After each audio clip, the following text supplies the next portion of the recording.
Okay, so Sophie and Scotty, take it away. Hi, Tsai. Ohayou gozaimasu. Hello. And Fit Like from OIST. My name is Sophie. And I'm Scotty.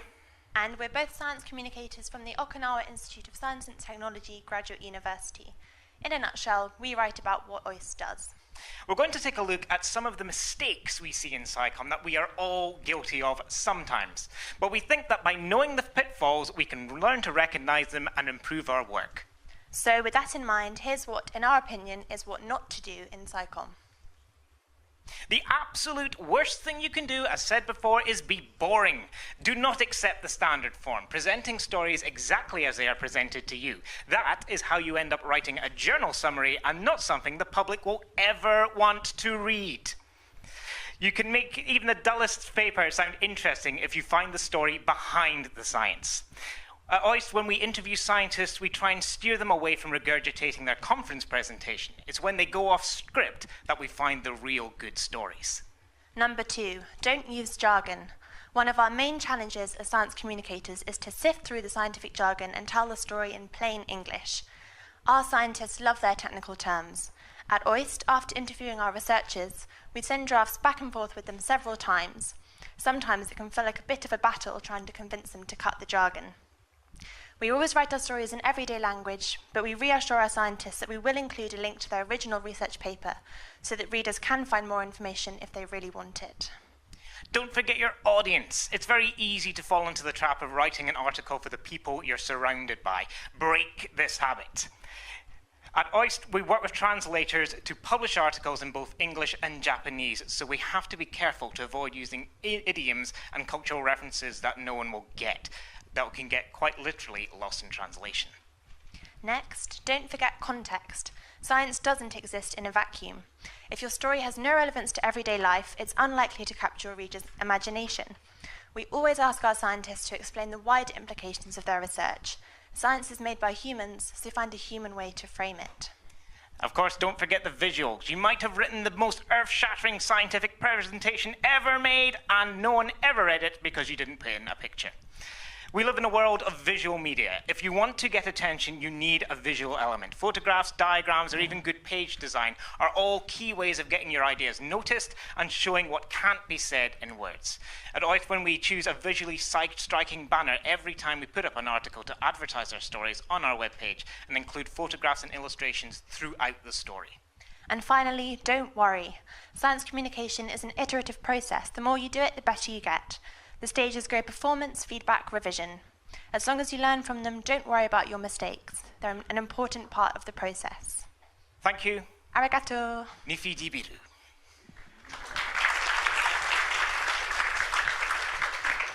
Okay, maybe one quick question. Anyone in the audience have a question for Sophie and Scotty? If not, we will move on. Last chance, 3, 2, 1. No questions? Okay. You got away with it. Thank you. Next up, Hiroshima University's Margaux Phares. Is that the correct? Phares. Margaux Phares. Take it away. All right. Good morning, everybody. Was told not to make an introduction slide, so I'm going to jump right into things. My name is Margaux, and today I'm going to tell you about starfish and explosions. So, to begin, I want to tell you about a colleague of mine from the European Molecular Biology Laboratory, where I used to work as a science communicator. Her name is Natalia Vezolaska. This laboratory is home to a lot of different countries. She's from Poland. I was there too. I'm from the United States. And these starfish up here, they're from California, all over the place. Anyway, Natalia, she is a developmental biologist, so she studies how life forms at very small cells. So she's particularly interested in starfish in cell division, how the nuclear envelope, so the nucleus, breaks down for cell division. So she, one day, she was approached by Stefan Günther, who is another scientist at EMBL, also working in developmental biology. Very different things that they're doing, but he works with computers. She works primarily with these starfish. So Stefan and his colleagues became interested in seeing how they could visualize science in a different way, beyond just an academic paper that you could write. So together with Natalia and some other scientists, he worked with her two-dimensional microscopy data. He approached her, they talked, and to visualize her starfish, and this is what it ended up looking like. So this is the explosion. It's actually super tiny. It happens inside of the starfish, even though it looks very big, like a star.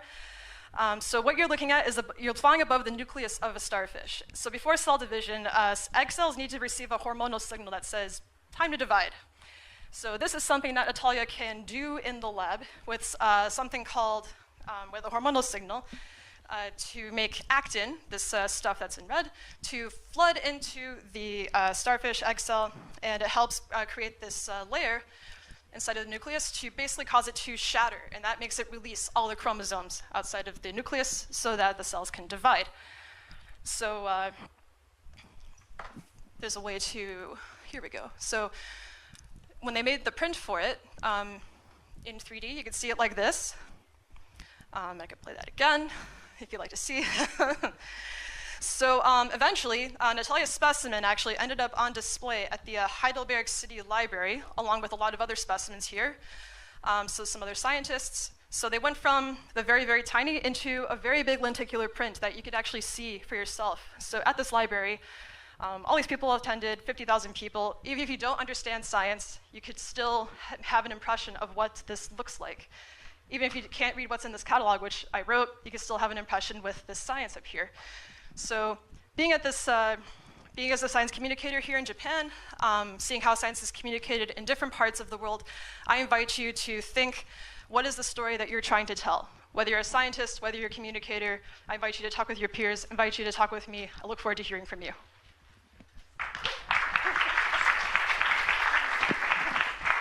Thank you, Margaux. Any questions for Margaux? We actually have time. Yeah, please grab a microphone. Please send him up, give him a microphone. Yeah. This is Hitoshi Yamaoka from National Astronomical Observatory of Japan. I know in Hiroshima University there is a researcher of stellar explosion itself. Do you know? No, I'm not familiar. What is the name of this researcher? Of astrophysics. Explosion. Oh, like actually, actually stellar explosions. Sorry. Please communicate to him. Oh, absolutely, yes. Lots of astrophysics research happens at Hiroshima University, and I'm very excited to continue communicating with those researchers, so thank you very much. Any other? Yeah, please. Can you give him a microphone right behind you? Yeah, thank you. My name is Tim Horniak. I'm a journalist working here in Japan, and very, very cool to see science being communicated through art. That's a really amazing approach that I haven't seen very often in Japan. I'm just wondering, have you seen any cool examples of science as art here in Japan? Science as art in Japan? Not yet. The science, yeah, seeing how science is communicated is seems like a pretty new concept in Japan, and I'm still trying to get a feel for what the scene is, but I've seen, actually recently I was in Tokyo, I saw an art exhibition with, they're combining artificial intelligence and working with robots to visualize like your heartbeat, like you stood in front of a sensor and it got your heartbeat, and then there was an algorithm that generated like a musical beat based on your rhythm, and then over time these robots on the side, they like danced along, so that's probably the closest I've seen, but if there's any other art and science happening in Japan, I would love to hear about it, because I agree, something that transcends language like this that can be seen in any other part of the world, so I'd love to hear about it. And just quickly, how expensive was it to mount this exhibition with these amazing lenticular prints? That's a good question. I was not involved with that part of the project, but from my understanding, the lab, the city of Heidelberg, they got some funding to do this. This actually just started out as a project of interest from the scientist. This was just something that he made in the computer, and then they got the funding to do this. So it was something that gained attention over time. This is like a product of a few years of in the making. So to answer your question, not sure, but Yeah, it was great being able to see scientists and artists come together like this to transform microscopy data, two-dimensional microscopy data, into something you can see in 3D. Thank you, Margaux. And yeah, we can applaud again. Great. Now we're moving on to Osaka University. We have Saori Obayashi. Please go ahead. Hi, good morning. I'm Saori Obayashi from Osaka University. I'm in the division of Global Communications Unit. The unit was started as a one-man unit in 2015, and now it's becoming as a group of 4, fortunately. Today, I'd like to share with you our issue, very internal issue, on press release of research stories. So, because we are now struggling to how we can set up any standard to determine which story we should disseminate to wider audience. Because there's some arguments, so I will tell you about that. So, firstly, now our first priority is placed on visibility.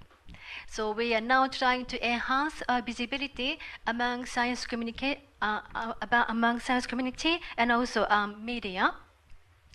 So due to this to policy, we in 2017 last year, our university posted over 100 press releases on our research, and which attracted media attention in terms of number of news outlet, online news outlet, and also SNS.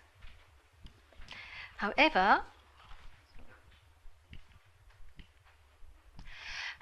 some researchers suggest that not every research result which was published to science community was not not very quality controlled. So someone says you should control dissemination of the research results according to impact factor of the journal. But however, we found that not always, impact factor and research social impact are not correlative. So we are now struggling to how do we set up the standard for disseminating our research results. Big name or conference papers or devices, or so we still haven't found any solutions. So if you have any good comments on this issue, please let me to share with you. Please share it with me. Thank you very much.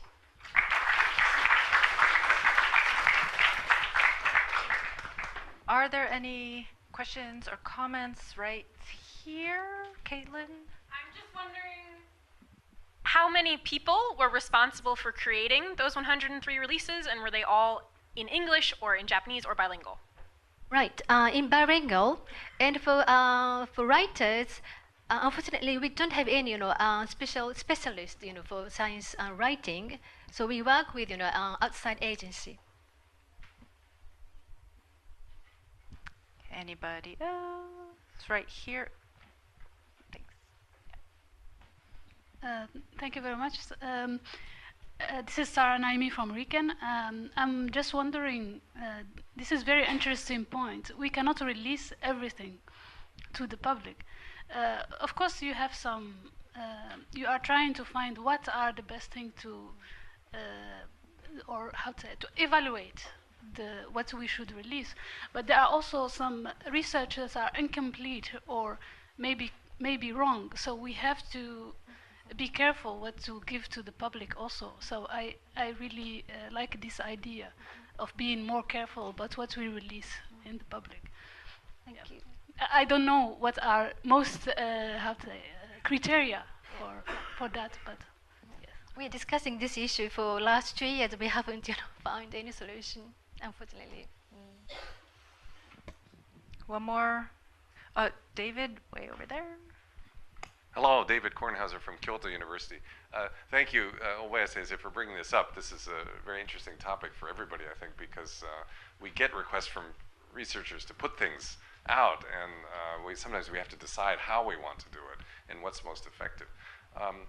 In our case, just to mention about what we've been thinking about it, my general feeling is that the news in general can maybe only stand 3 or 4 good releases a month from a particular institution. And when it gets to be more than that, then it's like, oh, them again. It's like, they're throwing something at us. So it's a sort of a balance in the noise level. If we put out too many, then it just becomes noise. That's just been my feeling about it, if that maybe helps. Thank you very much. Yes, I brought that idea to our colleagues, but it's still difficult. Who should determine? So, thank you. Okay, I think we'll move on to the next one. Thank Thank you you, very much. Obayashi-san. And if I didn't mention, the purpose of this Flash Talk session is to get an idea of what's going on at different institutions around Japan. So that's why this session is pretty diverse. It was kind of open. People could decide themselves what they wanted to present from their various institutions. So, Kyoto University is up. We have Raymond, Kunikane, Terhune. Welcome. Thank you. Good morning, everybody. My name is Raymond Terhune from Kyoto University, from the Office of Global Communications. Today I'd like to talk about a program we held in 2012 where we basically hired a group of part-time students to help us promote Kyoto University's cutting-edge research. We had this program started with 2 ideas in mind. One, to utilize the very good talent at Kyoto University in promoting the cutting-edge research, as well as expand the students' understanding on science and communication in general by having them write press releases as well as produce videos. So some of the stuff we've done over the year, this is called Kyoto U Research News Express, which is an extension of our biannual Kyoto U Research News magazine, a video component of it, where we take a press release and talk to the professor behind that research, and we produce a 2-minute video about it. It is hosted by one of our students here, Ryohei. That's us filming. Our first episode came out last month.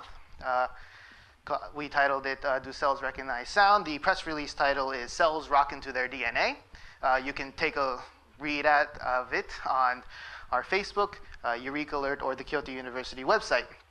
Other content from our students was some pictures for our social media. This picture here was actually one of our best performing posts of that year, as well as promoting student events that they might hold.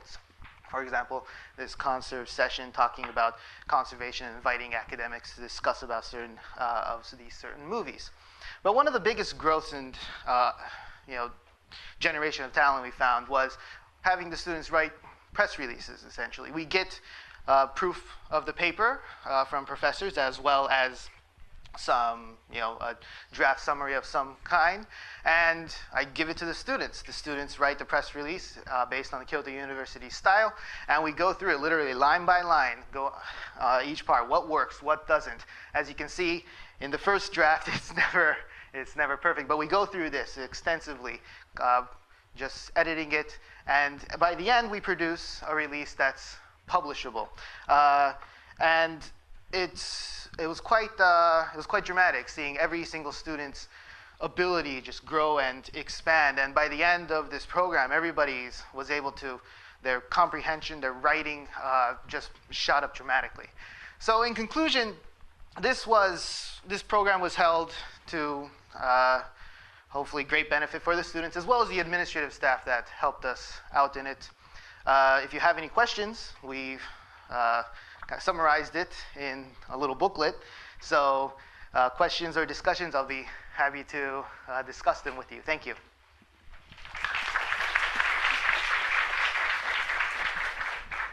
Any questions or comments for Raymond?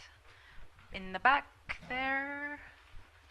Thank you. So what is the style of Kyoto University, you said? Oh, so I guess it's better to, it's easier for you to read through it than like for me to explain it here in, I guess, about another 30 seconds. But we write it in the style of newspaper articles. We get quotes from the professor. We write it in a very in a more simplified, stylized way. So it's good for general audience, and that other media outlets can pick it up easily and basically almost use that as their newspaper article. And here in the front, yeah. Well, no, it's okay. Yeah. Maybe I have too many questions, so I will get this brochure for I only have 10 of these, so you all might have to yes, prepare. but my main question is, do you pay for students? Yes, in this case, we hired them as arubaito, so part-time. Unfortunately, this is for the year, so we need to actually find a way this year to pay them. We're working on that right now. Okay, yes. Thank you. Anybody else for Raymond? Going once. Sarah? Yeah. Which level the students are? They can help, depending on their level, they can help you to interpret research. So most of our students were graduate students and international students.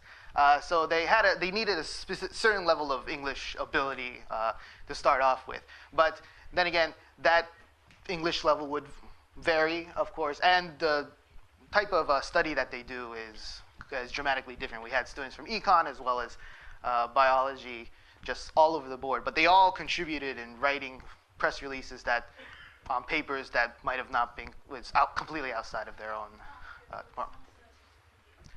Yes, we tried to kind of cater it at the first off, but then we kind of like pushed their comfort level a little bit. Okay, thank you, Raymond. And next, from the National Astronomical Observatory of Japan. Yes. Hitoshi Yamaoka. Yes, thank you. Good morning, everyone. My name is Hitoshi Yamaoka. Thank you. I was worked in Kyushu University 2 years ago, and at that time I moved to National Astronomical Observatory of Japan. I was only a researcher and university teacher in Kyushu University, but now I'm working as a chief of public relations office in NAOJ. We have another office about outreach and educating of astronomy in NAOJ. So we are concentrating to the, how to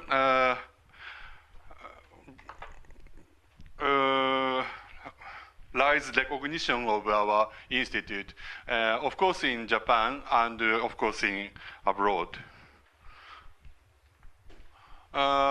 In these 2 years, I have many new things to did. One of it is this one. Using your smartphone, you can visit our institute, including Subaru telescope. If you are interested in, please, we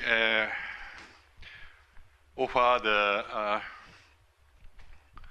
trial, and other things is the live show of the stargazing party, or the using some software. We make travel to the universe, and also we make a booth in foreign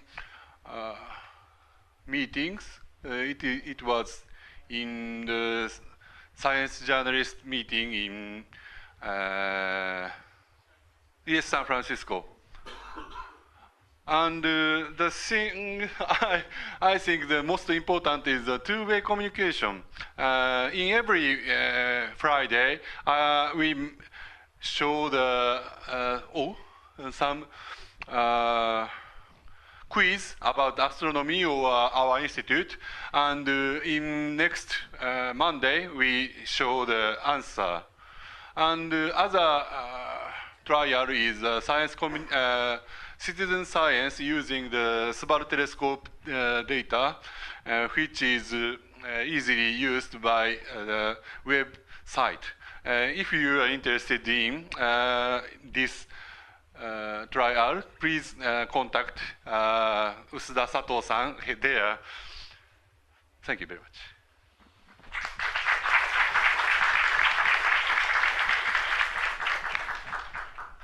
Questions, comments?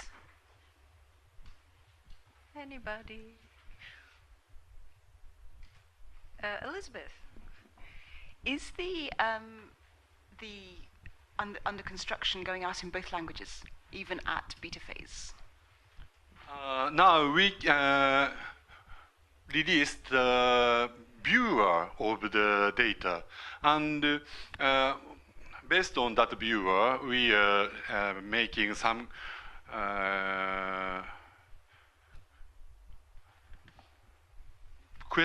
not questions, but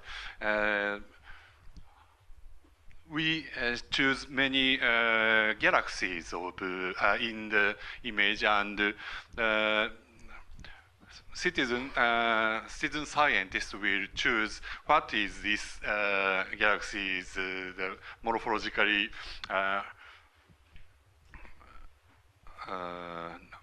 named, or any language, including English and including Japanese, and she will make Spanish or any other language. Do you have it?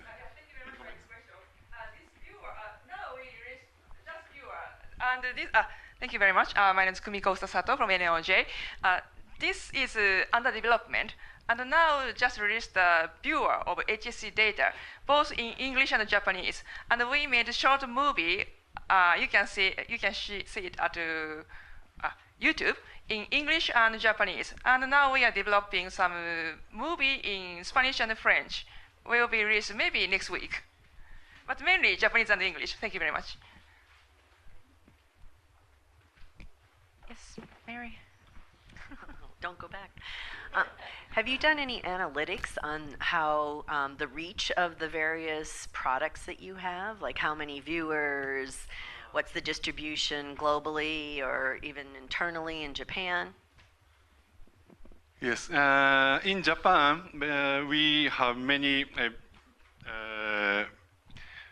guests of the live show, but not so many for foreign people. I'd like to correct many people to that quiz, so I'd like to. I hope you will join this quiz. It will be today. Today is Friday, so Friday evening. Evening it will go. Thank you. Still time for. There was someone else over here raising their hand. No. Yeah. Yeah. There's the microphone. Thank you. I was curious about two-way communication you just said, and I just wonder how it affects to get more follower to the viewer. For follower in these 2 years, 2 years ago we have 60,000 followers in our NAOJ Twitter, but now we have 160. So of course it is not the sake of this quiz only, but we get many new followers in these years. And for viewer, it is only released last month, so we have to get many people to join. Thank you. You mean 160,000 Thousand, yes. people? Oh, okay. Thank you very much. Okay, thank you, Yamaoka-san.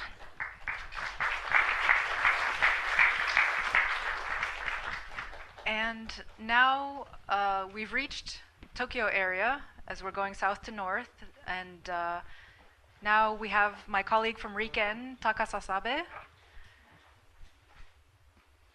Go ahead. Thank you, Amanda.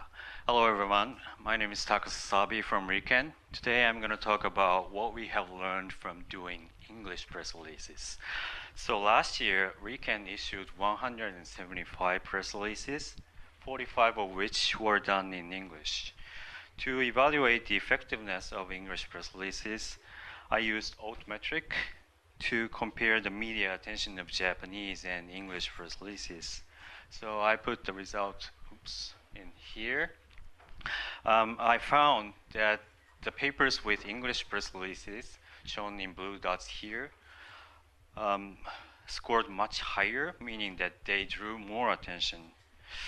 And the Altmetric website also gives you the context of the paper's performance compared to the others in the same journal or within the same time period. So you may also be interested in looking at these data to judge for yourself.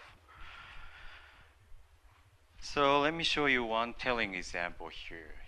This is the story. This is the paper about moths that can absorb lead from polluted water. In this case, we sent out the press release actually a month after the publication. So before the press release, the Altmetric score for this paper was quite low, but after the release, it rose to 162 because the paper was covered in many news outlets. And here are some more examples from last year. As expected, the papers on a high-profile journal like Science or Nature tend to score high in Altmetrics, but we also had high scores for non-top journals as Stem Cell or PLOS ONE. So it's clear that the research topic also really matters. So in summary, English press releases do work. You should definitely consider them if you want the global attention. And if you believe your story is really interesting, it's worth sending out the press release in English, whatever the journal is, or even if it's late. The Altmetric website gives you more than just a score, but Twitter demographics or rankings and some more other information, so it's quite informative. So here are some Twitter, Facebook, and science blog we have. Especially the science blog called It Ain't Magic is really cool, so please check them out. So thank you very much for your attention.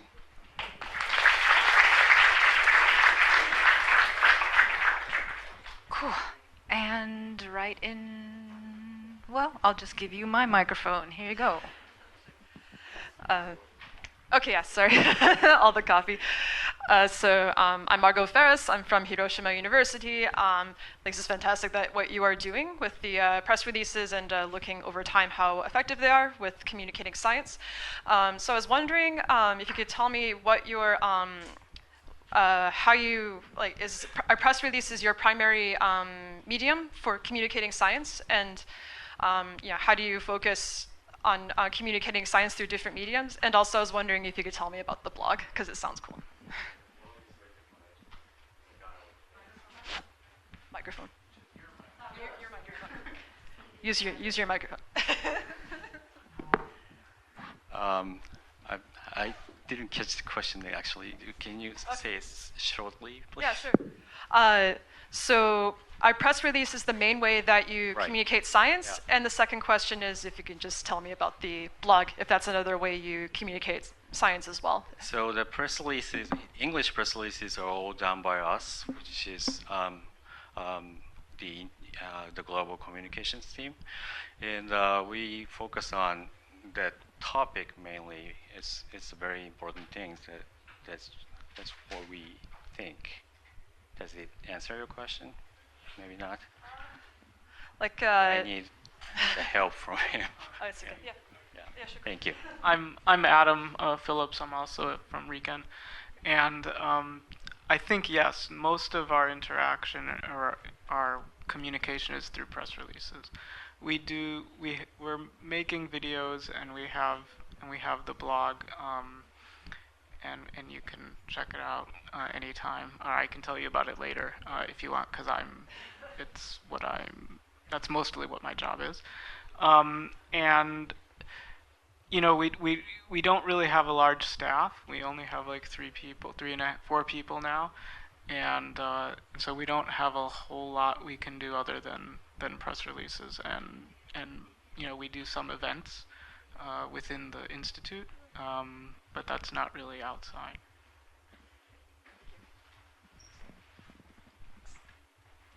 And there's question here. Hello. Good morning. So my name is Tommy Yim from Nature, and from your analysis for the score, so the one after this, sorry.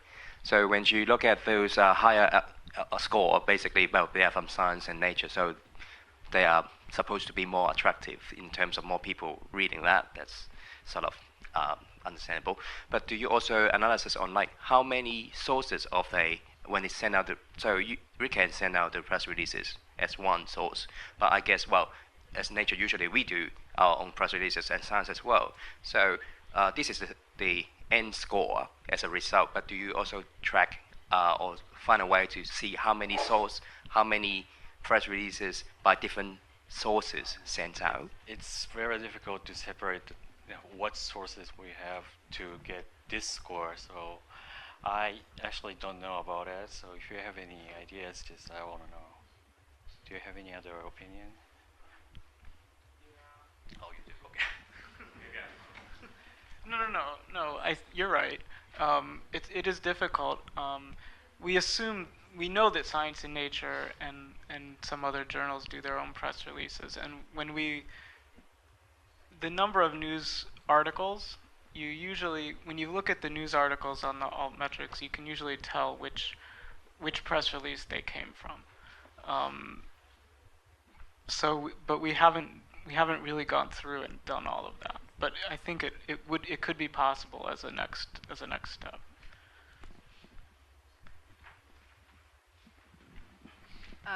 Mary has a question.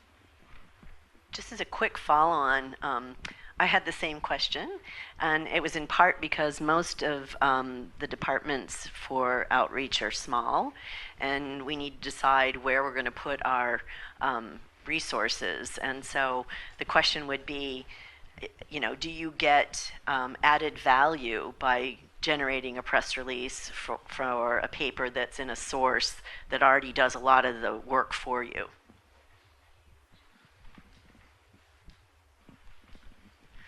Yeah, I think that's something that I've also debated, and we've debated at RIKEN. You know, if Nature or Science is already doing the press release, why are we replicating that? And I think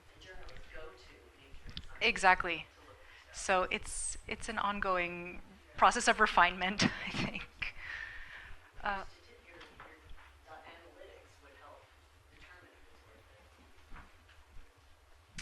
Sarah. So you said that the scores increase after the press release. Do you know by how much? How much well, we actually don't remember before the press release that much. It's like 5 to 10-ish, but now it's 169 as of yesterday, so it's... Those scores are fluid, right? They're changing all the time. So if you look 1 week after, 3 months after, you know. Well, actually, I checked that in the 2 months gap, but it didn't change that much, not that drastic. Yeah. Final question or comment? Anybody? No? Okay. Thank you, Taka. Thank you very much.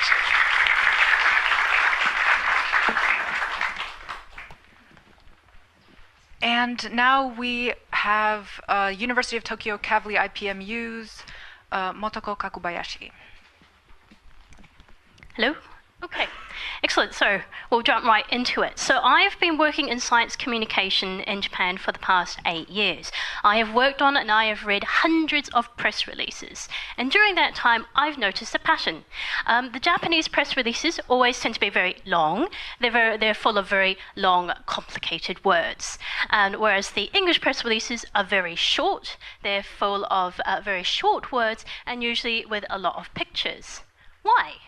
I mean, in communication, I always hear this phrase, explain the science like you're explaining it to a child.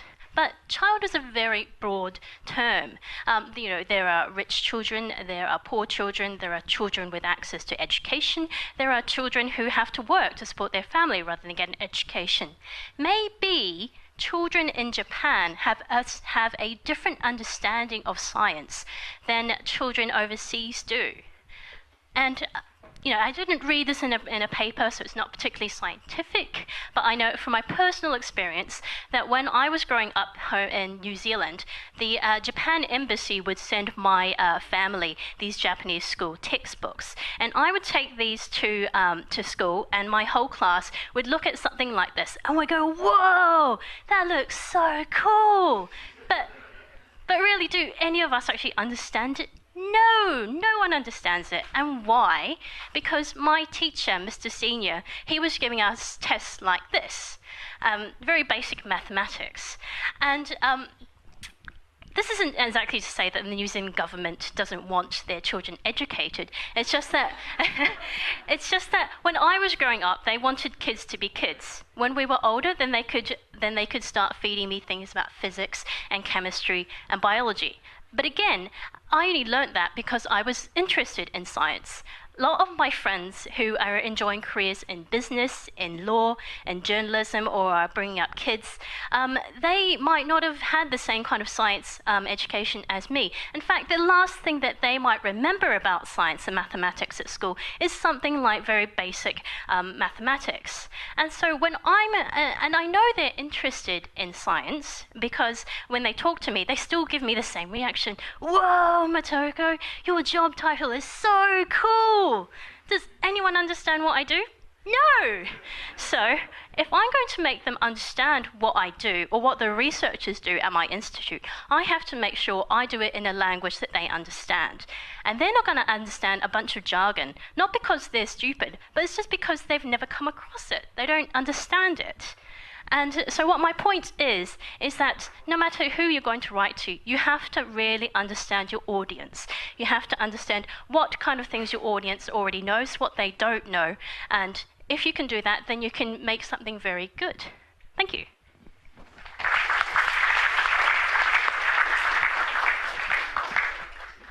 The simpler days when children could be children. Questions for Motoko? Comments back there? Microphone. Thank you. I just wanted to come back to the difference between Japanese and English press releases and what have you seen according to pictures and colors and the way it's portrayed? Well, it's interesting, and it is a very case-by-case thing.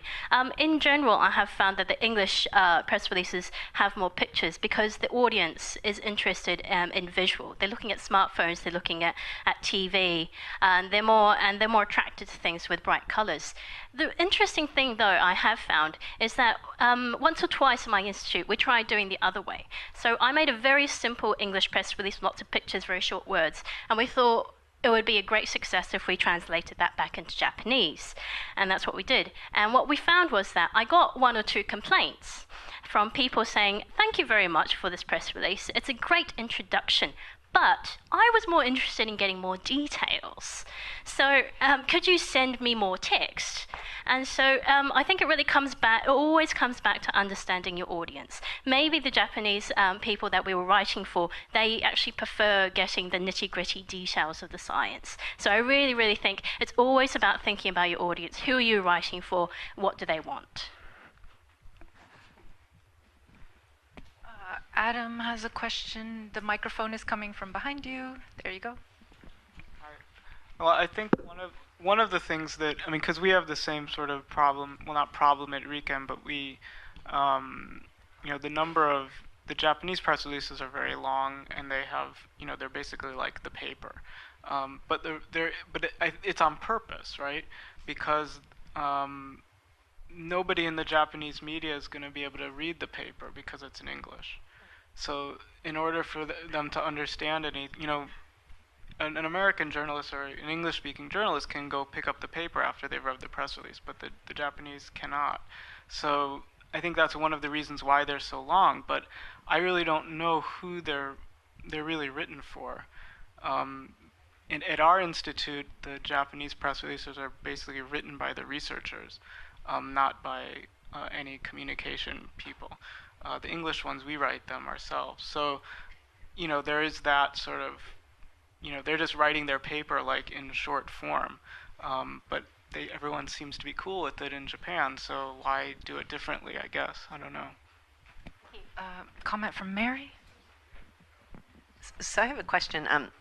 I don't read Japanese, but I've seen Japanese newspapers, and they don't look particularly different to me than in terms of text and visuals and organization. And so if you're writing a press release for journalists to pick up, to put into another print media or report on the news, because I've also sort of looked at the news and I've looked at what visuals they show and how they talk, and it does look very different, but in a more entertaining kind of way. I'm wondering how you go from a very dense, very long, jargon-heavy press release in Japanese to what I see being delivered to your public. Very good question. I think that's the million-dollar question, isn't it? How to take something extremely complicated and make it something exciting and appealing to people. I think that really comes down to the writer. So it can either be the researchers themselves, how much effort they put into, how motivated they are to getting their message across to a wider audience. But in reality, I think it always boils down to the press officer. So.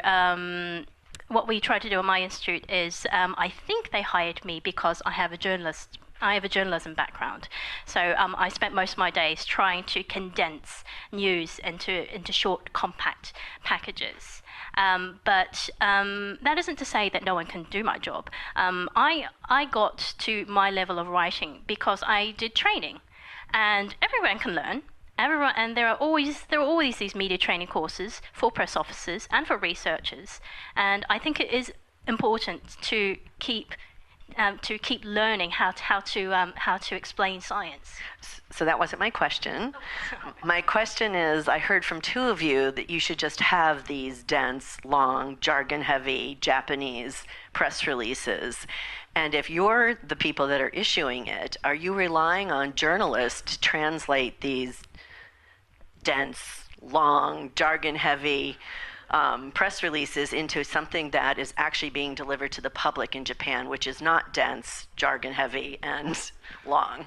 That's my question. So, because I heard, why do something different? And I would argue if that's not, maybe it's not being picked up when you write it in Japanese because nobody knows how to translate it into something that they could deliver to the public. Okay, so this comes to my second conspiracy. I've developed another theory in my 8 years here in Japan, and that is especially the large media companies here in Japan. They're very well established. They're very well resourced. So I assume that they have also come up with a way to dig through, to find what is interesting from these very dense packages, and somehow I think they. Not all of them, but the very skilled ones can pick out what is interesting. But I mean, part of the other thing that really helps, I find, is that these journalists, they create relationships with these researchers when they interview them, and so they kind of know the quirks behind the people doing the research, and so they can pick out what are the new things, what could be make an interesting story. Maybe there is something there. I don't know. We'd have to ask a journalist.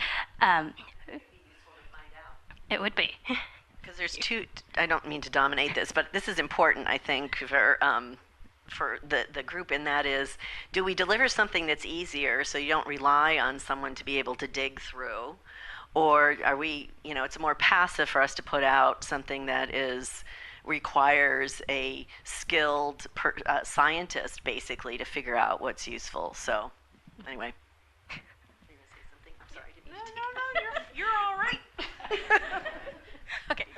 question. You were talking a lot about audience and the importance of knowing who your audience is and speaking to them.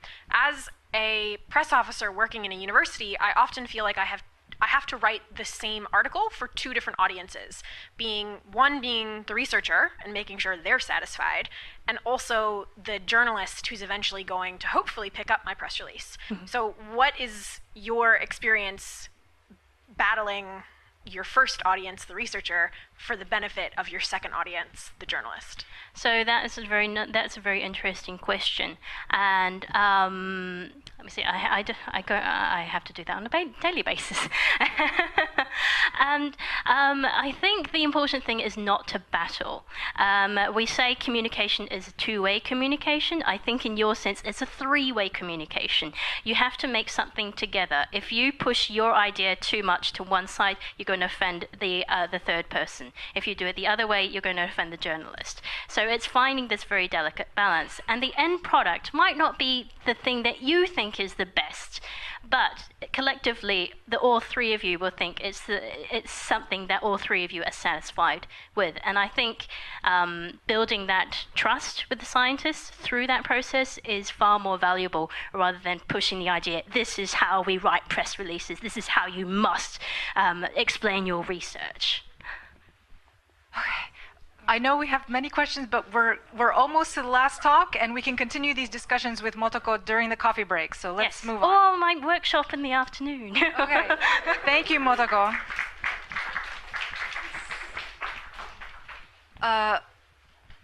And we are admirably pretty much on time. So it's the last talk. It's Hokkaido University's Katrina Alaimo.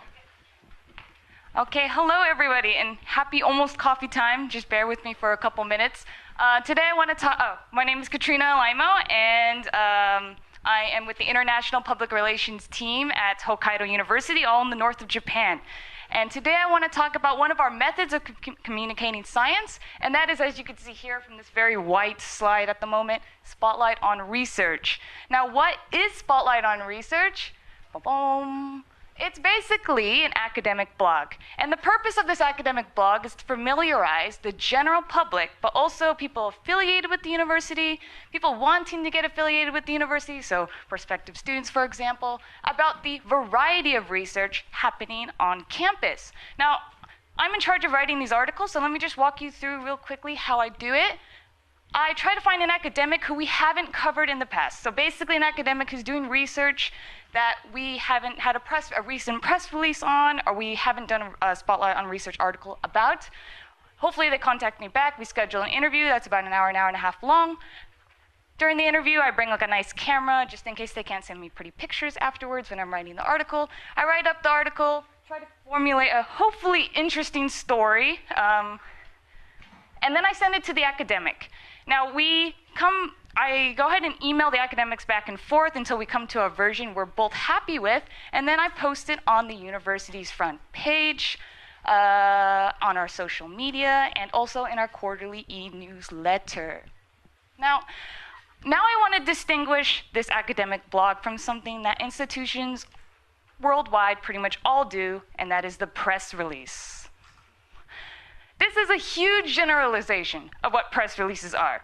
I understand that this is not for all press releases, so bear with me at the moment. So in general, press releases tend to focus on a publication.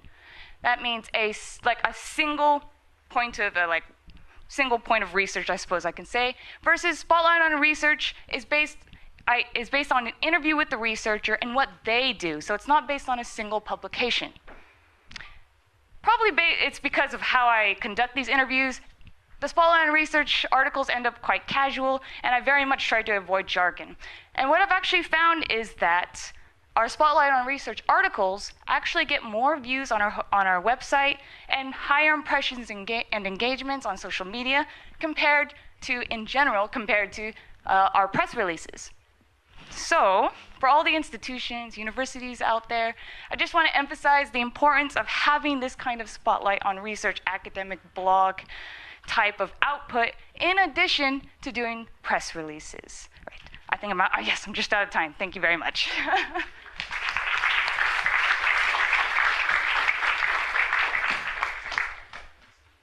comment, question for, yeah. Go ahead, Margaux. I'll try to speak slowly again. It's just a comment. I think this is fantastic that you are outlining the differences between a press release and other ways of communicating science, because coming from outside of Japan, something that strikes me is that people seem to think that press releases and news stories are the same thing. And good writing for a press release can be like a news story, but I think it's important to make this distinction. So I'm glad you showed this.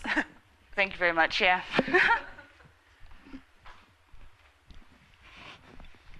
How much human resource time does it take to do a spotlight on research versus a press release? Human resource time. Does it take about the same amount of time and back and forth to release one as the other, or is one a larger investment in time? Probably so I am the person who's in charge of the spotlight on research in general. So I go out and do the interviews, I write, I correspond with the academics, whereas our press releases are a bit more formalized, so they have to go through different avenues. So I think they take a bit longer in general. So you're getting more bang for your buck with the spotlight on research? I think so, but... Okay, thank you. Oh, right next to you. Hi. Do you conduct most of these interviews in English or Japanese? And does that complicate things regardless of the language you use? So when I contact the researcher, in my original email, which is in English, I put that if they would like to have the interview in Japanese, that they can do so. I can also send them the questions beforehand if they would like to prepare. So there's been times where I've used like half Japanese and half English during my interviews. One last one. Thank you. Do you have any Do